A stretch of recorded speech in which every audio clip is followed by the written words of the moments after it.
Welcome to an episode with Mary Heaton. Today I'm making another Sicilian special. It is called spaghetti alla carrettiera, which I'm not sure why it's called that because carretto is wagon. That's not really what's in it. It's going to be a few simple ingredients, and when you see how this comes out, you will be absolutely surprised.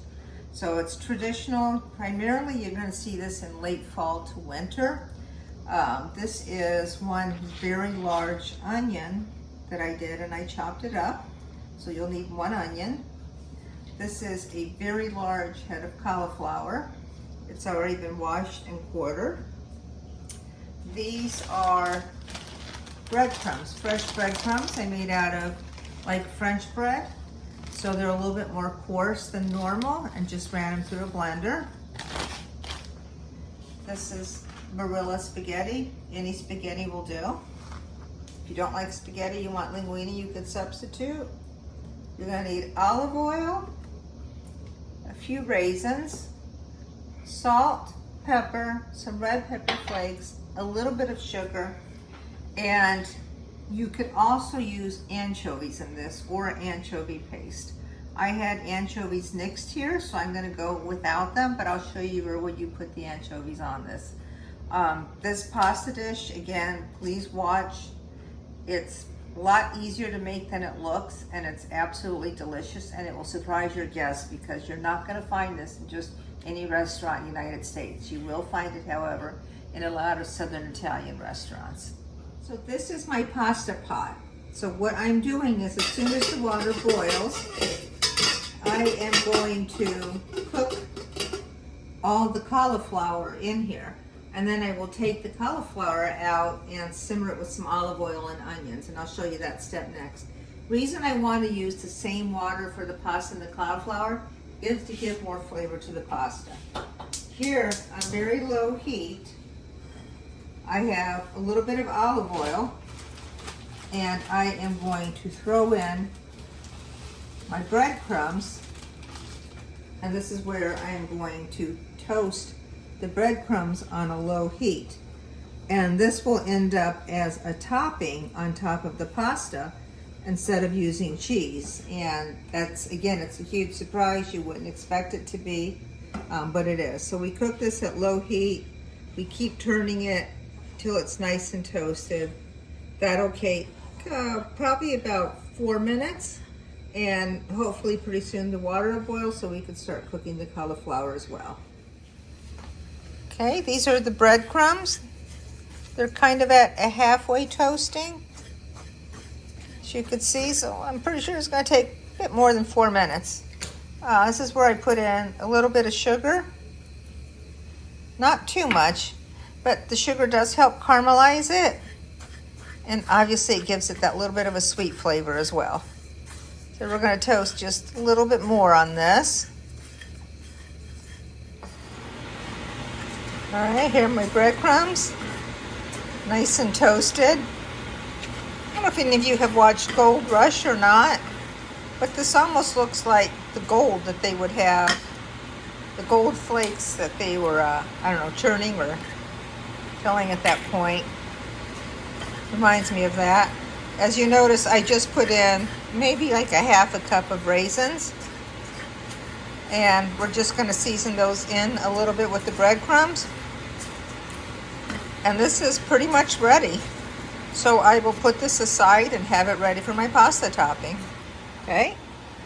Water's close enough to a boil. So I'm going to put these in.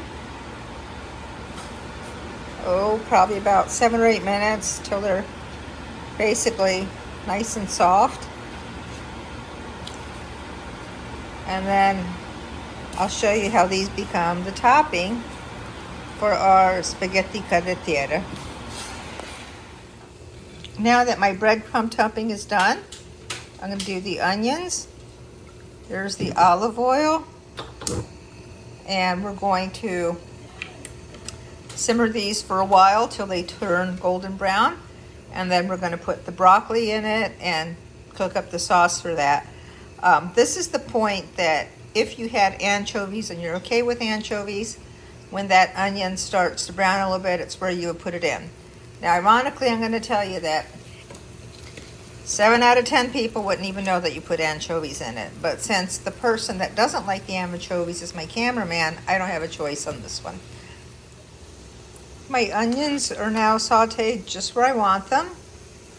Nice and softened up, not brown, but just a tint. My cauliflower has been steamed enough, and it's perfectly okay if some water goes into the skillet as well, because I'm going to need it. And we're going to take these all out of here.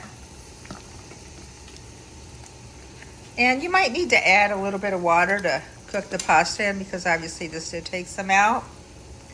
Also, you're going to have little pieces that are left in there, the little tiny ones, which is perfectly fine. That's why we're using the same water to cook the pasta as we did to steam the cauliflower.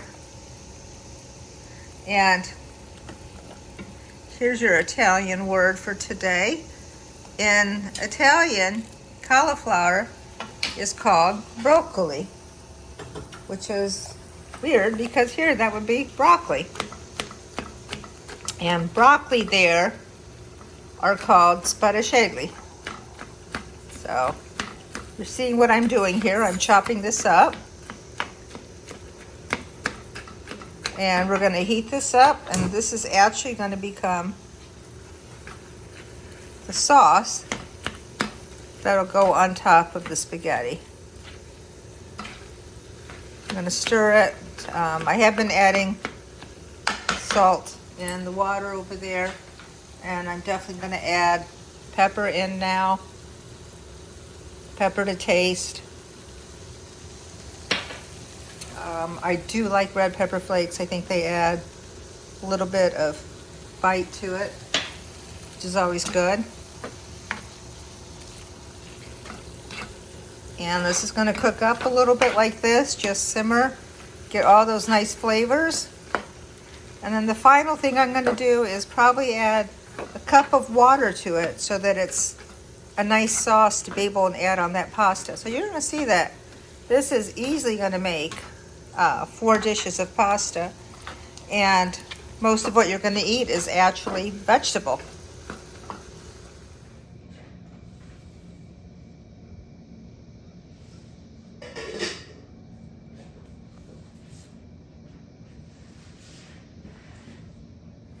So I have my boiling water. I'm going to put my spaghetti in. Just a little bit more.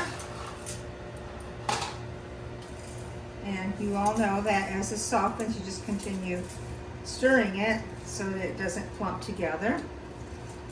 And in the skillet here, I have that cauliflower sauce.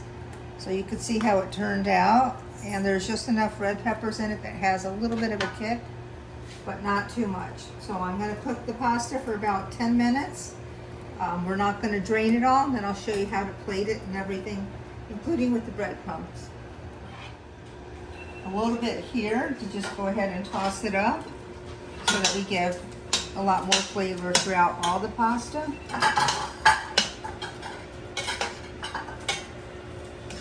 Okay. If you like, you could even add a little bit of olive oil and cheese in here at this point. Won't hurt at all. And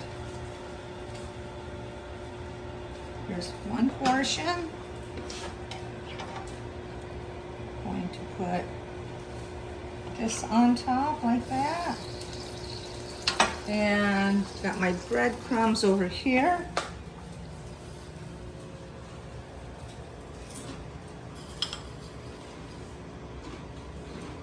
And here it is. You're going to see a lot of recipes online that say they're spaghetti carrettiera. Some of them are actually the garlic and parsley. Some of them are just garlic and parsley with pepper. This is it though. This is the spaghetti carrettiera traditional Sicilian dish. Enjoy.